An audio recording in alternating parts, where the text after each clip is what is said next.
حضرت علی کرم اللہ وجہ بن ابی طلب فاطمہ بنت اسد کے بطن سے، ایک روایت کے مطابق خانہ کعبہ کے اندر 6 صدی عیسوی میں پیدا ہوئے۔ اپنے چھوٹے پن کی عمر میں بعض وجوہ کی بنا پر حضور پاک صلی اللہ علیہ وسلم کی کفالت میں آ گئیں اور دربار نبوت سے آخر تک جڑے رہے۔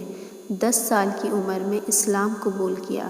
حضرت علی رضی اللہ عنہ خود فرمایا کرتے تھے کہ میں نے بتوں کی پوجا کبھی نہیں کی، اور انا حضرت صلی اللہ علیہ وسلم کے بعد مجھ سے پہلے کسی نے خدا کی عبادت نہیں کی۔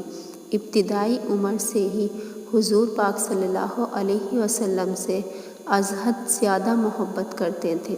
جب کوا صفا پر چڑھ کر حضور پاک صلی اللہ علیہ وسلم نے اعلان نبوت کیا تو آپ کی آواز پر کسی نے بھی کان نہیں دھرا، مگر حضرت علی جو اس وقت عمر میں صرف 15 سال کے تھے، کہا میں عمر میں چھوٹا ہوں اور مجھے آشوب چشم کا عارضہ ہے اور میری ٹانگیں پتلی ہیں، تاہم آپ کا بازو بنوں گا۔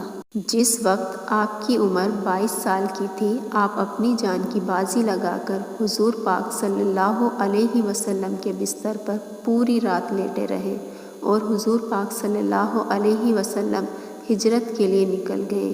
اس کے 3 دن بعد خود بھی حضور سے جا ملے۔ مدینہ پہنچنے کے بعد جب نبی کریم صلی اللہ علیہ وسلم کا جو مظاہرہ کیا اور جو کارہائے نمایاں انجام دیے۔ مدینہ پہنچنے کے بعد جب نبی کریم صلی اللہ علیہ وسلم کا جو مظاہرہ کیا اور جو کارہائے نمایاں انجام دیے، وہ آپ کی زندگی کا اہم باب ہے۔ سوائے ایک جنگ کے آپ نے ہر جنگ میں شرکت کی اور داد شجاعت دیا۔ غزوہ تبوک کے موقع پر حضور پاک صلی اللہ علیہ وسلم نے جب آپ کو جنگ میں شرکت سے روک دیا اور اہل بیت کی حفاظت و نگرانی کے لیے مدینے ہی میں رہنے کا حکم دیا تو اس کا آپ کو بہت افسوس ہوا، مگر حضور پاک صلی اللہ علیہ وسلم نے یہ کہہ کر ان کی اعزاز کو بلند کیا کہ علی تم اسے پسند نہیں کرتے جو میرے نزدیک تمہارا وہ مقام اور درجہ ہو جو ہارون کا حضرت موسیٰ علیہ السلام کی نظروں میں تھا۔ حضرت علی رضی اللہ عنہ کی اہمیت حضور پاک صلی اللہ علیہ وسلم کے نزدیک کتنی تھی، اس کا اندازہ اس بات سے لگایا جا سکتا ہے کہ حضور پاک صلی اللہ علیہ وسلم ہر اہم اور مشکل ترین امور کی انجام دہی کے لیے حضرت علی کو مامور فرماتے۔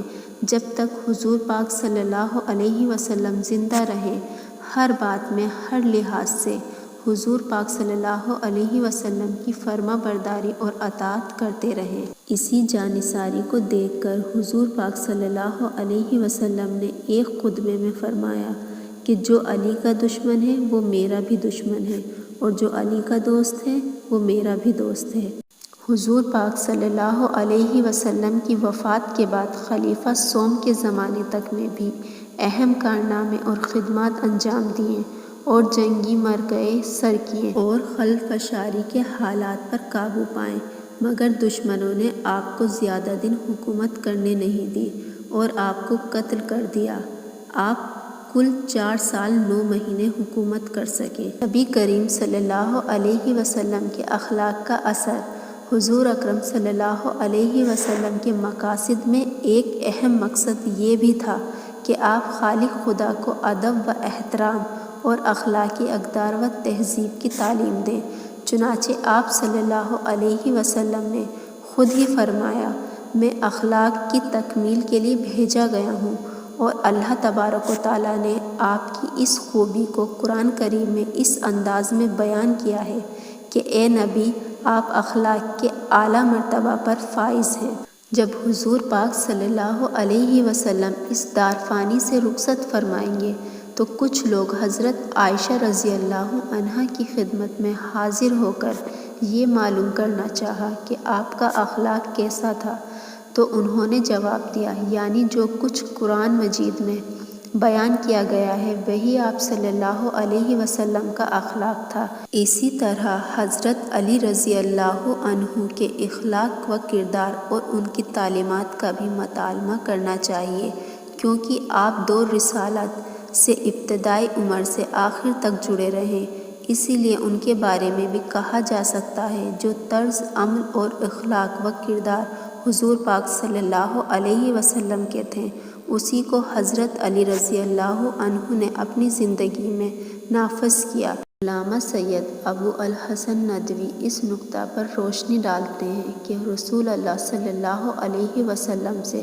خاندانی اور نسبی تعلق، ایک عمر کی رفاقت اور روزمرہ کی زندگی کو قریب سے دیکھنے کی وجہ سے حضرت علی رضی اللہ عنہ کے مزاج اور طبیعت سے اور ذاتی نبی کے خاص صفات اور کلمات سے گہری مناسبت ہو گئی تھی، جن سے اللہ تعالیٰ نے اپنے نبی پر حق صلی اللہ علیہ وسلم کو نوازا تھا۔ وہ آپ کے میلان طبع اور مزاج کے رخ کو بہت باریکی بینی اور چھوٹی بڑی باتوں کی نزاکتوں کو سمجھتے تھے، جن کا آپ کے رجحان پر اثر پڑتا ہے۔ حضرت علی رضی اللہ عنہ کو بتانے اور بیان کرنے کی مہارت حاصل تھی۔ آپ نے رسول اللہ صلی اللہ علیہ وسلم کے اخلاق و رجحان اور تاریخ تعمیل کو بہت ہی اچھے انداز میں بیان کیا ہے۔ اخلاق فاضلانہ کی اعلیٰ مثال۔ حضرت علی کرم اللہ وجہہ کے اخلاق اور ان کی تعلیمات کے مطالعہ کرتے وقت ان عوامل کو بھی ذہن میں رکھنا چاہیے۔ باوجود خانگی ذمہ داریوں کے ہم نبی میں سرشار اور حضور پاک صلی اللہ علیہ وسلم کی راحت رسانی کے لیے ہر وقت بے چین نظر آتے ہیں۔ افاقہ ہے، مگر حضور پاک صلی اللہ علیہ وسلم کو اس حالت میں دیکھنا ایک پل کے لیے گوارا نہیں، یہاں تک کہ محنت و مشقت اور مزدوری کر کے حضور پاک صلی اللہ علیہ وسلم کی راحت رسانی کا انتظام فرماتے۔ ایک روز رسول اللہ صلی اللہ علیہ وسلم کے گھر میں فاقہ تھا۔ حضرت علی رضی اللہ عنہ کو معلوم ہوا تو وہ مزدوری کی تلاش میں نکل گئے تاکہ اتنی مزدوری مل جائے کہ رسول اللہ صلی اللہ علیہ وسلم کی ضرورت پوری ہو جائے۔ اس تلاش میں ایک یہودی کے باغ میں پہنچے اور اس کے باغ کی سینچائی کا کام اپنے ذمے لیا۔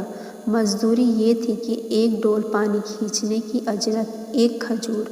حضرت علی نے 70 ڈول کھینچی۔ یہودی نے انہیں اختیار دیا کہ جس نوع کی کھجور چاہیے لے جائیں۔ حضرت علی نے 70 اجوا کھجور لی اور رسول اللہ صلی اللہ علیہ وسلم کی خدمت میں حاضر کر دی۔ فرمایا کہ کہاں سے لائیں؟ عرض کیا یا رسول اللہ، مجھے معلوم ہوا کہ آپ کے گھر میں فاقہ ہے، اس لیے مزدوری کے لیے نکل گیا تھا تاکہ کچھ کھانے کا سامان کر سکوں۔ رسول اللہ صلی اللہ علیہ وسلم نے فرمایا، تم کو اللہ اور اس کے رسول کی محبت نے اس پر آمادہ کیا تھا۔ عرض کیا کہ ہاں یا رسول اللہ۔ رسول اللہ صلی اللہ علیہ وسلم نے فرمایا، اللہ اور اس کے رسول سے محبت کرنے والا ایسا کوئی نہیں۔ رسول اللہ صلی اللہ علیہ وسلم نے فرمایا، اللہ اور اس کے رسول سے محبت کرنے والا ایسا کوئی نہیں جس پر افلاس اس تیزی سے آیا ہو جیسے سیلاب کا پانی اپنے رخ پر تیزی سے بہتا ہوا ہے، اور جو اللہ اور اس کے رسول سے محبت کرے اس کو چاہیے کہ مصائب کے روک کے لیے ایک چھتری بنا لے، یعنی حفاظت کا سامان کر لے۔ اندرون خانہ اخلاق و کردار کا مظاہرہ۔ ازدواجی زندگی میں شوہر اور بیوی کی مثال گاڑی کے اس پہیے کی طرح ہے کہ اگر ان میں سے کوئی ایک اپنا کام کرنا چھوڑ دے تو تھوڑی دیر کے لیے اسے گھسیٹا تو جا سکتا ہے مگر چلایا نہیں جا سکتا۔ ازدواجی زندگی کے لیے ضروری ہے کہ دونوں میں تال میل ہو، دونوں ایک دوسرے کی محبت میں سرشار ہوں، دونوں ایک دوسرے کی ضروریات اور حقوق کا پاس کرتے ہوں، تبھی دونوں کی زندگی آرام و سکون سے بسر ہو سکتی ہے۔ آج کے معاشرے پر نظر ڈالیں تو معلوم ہوتا ہے کہ اس معاملے میں کتنی بے چینی اور خلفشاری ہے۔ بالخصوص ماڈرن طبقے میں تو دونوں ایک دوسرے کو کسی خاطر میں نہیں لاتے ہیں، اور مغرب میں تو یہ چیز فیشن بن گئی ہے، جس کے نتیجے میں خرابیاں ہی خرابیاں نظر آتی ہیں۔ ایسے لوگوں کو چاہیے کہ حضرت علی کے اخلاق پر نظر ڈالیں اور اس پر عمل کریں۔ روایتوں میں آتا ہے کہ حضرت علی باوجود غربت و افلاس کے اپنی جوزہ حضرت فاطمہ رضی اللہ عنہا کی راحت رسانی میں کوئی کسر نہیں چھوڑتے، خود بھوکے رہ جاتے مگر اپنی اہلیہ کی خورد و نوشی کا انتظام فرماتے، یہاں تک کہ ان کی راحت رسانی کے لیے اپنے دونوں بیٹے حضرت حسن اور حضرت حسین کو بھی ان سے دن بھر کے لیے جدا کر دیتے تاکہ بچے کی محبت سے ماں کی ممتا متاثر نہ ہو سکے۔ طبرانی کی روایت ہے کہ حضرت فاطمہ رضی اللہ عنہا نے بتایا کہ ایک روز رسول اللہ صلی اللہ علیہ وسلم ان کے گھر آئے اور فرمایا کہ میرے بچے کہاں ہیں، یعنی حضرت حسن اور حضرت حسین۔ حضرت فاطمہ رضی اللہ عنہا نے کہا، آج ہم لوگ صبح اٹھے تو گھر میں ایک چیز بھی ایسی نہ تھی جس کو کوئی چکھ سکے۔ ان کے والد نے کہا، میں ان دونوں کو لے کر باہر جاتا ہوں، اگر گھر پر رہیں گے تو تمہارے سامنے روئیں گے اور تمہارے پاس کچھ نہیں کہ کھلا کر خاموش کرو۔ چنانچہ وہ فلاں یہودی کی طرف گئے ہیں۔ رسول اللہ صلی اللہ علیہ وسلم وہاں سے تشریف لے گئے، دیکھا کہ یہ دونوں بچے ایک صراحی سے کھیل رہے ہیں اور ان کے سامنے بچا کچا آدھا کٹا قسم کا کھجور ہے۔ رسول اللہ صلی اللہ علیہ وسلم نے فرمایا، علی اب بچوں کو لے کر گھر چلو، دھوپ بڑھ رہی ہے۔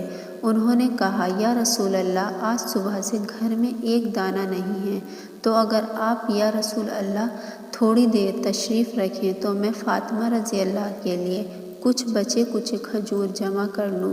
یہ سن کر رسول اللہ صلی اللہ علیہ وسلم بیٹھ گئے، یہاں تک کہ فاطمہ رضی اللہ کے لیے کچھ بچے کچے کھجور جمع ہو گئے۔ حضرت علی رضی اللہ عنہ نے کھجور ایک کپڑے میں باندھ لیے۔